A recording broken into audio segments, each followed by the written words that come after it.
So I'm gonna cover three different pieces of technology here. The first two, pretty much everyone already knows about, so those aren't really special. But the third one is actually pretty cool. The first two pieces of technology right here, obviously Ring doorbell. Everyone and their grandmother has one of those nowadays. But then this guy is a Schlage smart lock. The Ring doorbell has some pretty obvious benefits. You can keep track of who's coming and who's going into your property. You can see if there's people who are violating your maximum occupancy. I've had that happen a couple times. And it's also really helpful if you have an Airbnb insurance claim. The second piece of technology is that Schlage smart lock. So I love this thing for a couple different reasons. The first reason I like the Schlage smart lock is it makes it so easy for guests to check in. I don't have to meet them at the property. I don't have to coordinate some kind of key drop off. They get a code automatically in their inbox, and then they can just use that unique 4-digit code to enter the property. I don't have to do much else other than that. The second reason I really like the Schlage smart lock is that it integrates with one of my property management softwares. At first you're thinking like, okay, well, what's the big deal? Yeah, sure, it integrates, that's cool. But the really cool thing about it is that whenever a guest books a stay here, the property management software automatically uses the last 4 digits of their phone number and programs the lock with check-in and check-out times so that their code is only active for the length of their stay. The third piece of technology that I'm going to talk about today has actually been in these videos the whole time, and there it is right there. This little gem is called the Minute Sound Sensor.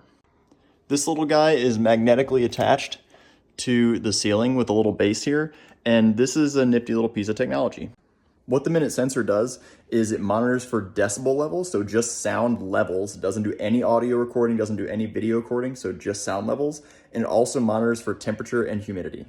At first you're thinking, okay, cool, temperature, humidity, sound levels, I don't really care about that stuff, but you will when you find out why those things are important. Let's talk about the sound monitoring function of the Minute first, because this has actually helped me when I had to call the cops on one of my guests one time.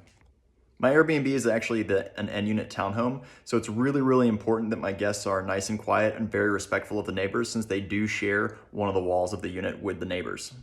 In this particular instance, the guest was super loud, so the same equivalent as a lawnmower and a leaf blower lighting off in the living room at the same time, and all that happening at 2 in the morning.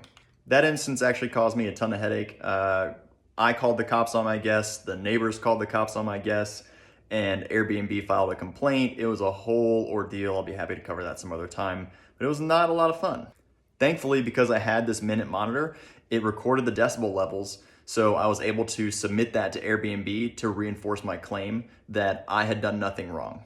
Now let's talk about the temperature and the humidity levels. The big reasons why I'm concerned about temperature and humidity levels in this unit is because of mold issues. This may sound really obvious to some people, but mold is in fact a fungus. And what do fungi like to live in? They love warm, dark, moist environments.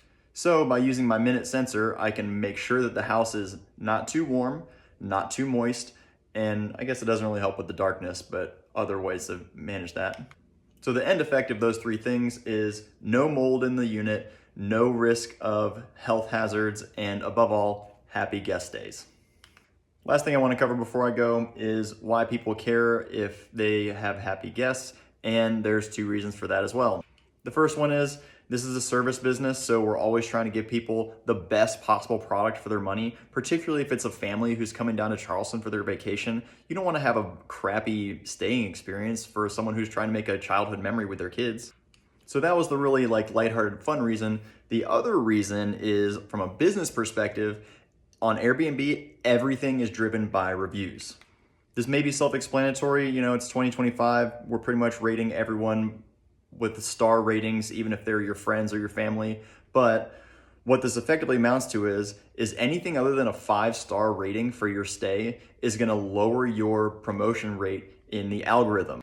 If your property starts getting bumped to the bottom of that algorithm list, that means that your property is not going to show up in preferred searches, it's not going to be pushed to new guests, and it's not going to be featured on any of Airbnb's advertising platforms. So bottom line is, you're going to take a huge hit to your revenue. At the end of the day, we're in this business to make people happy and also to bring some value to the world.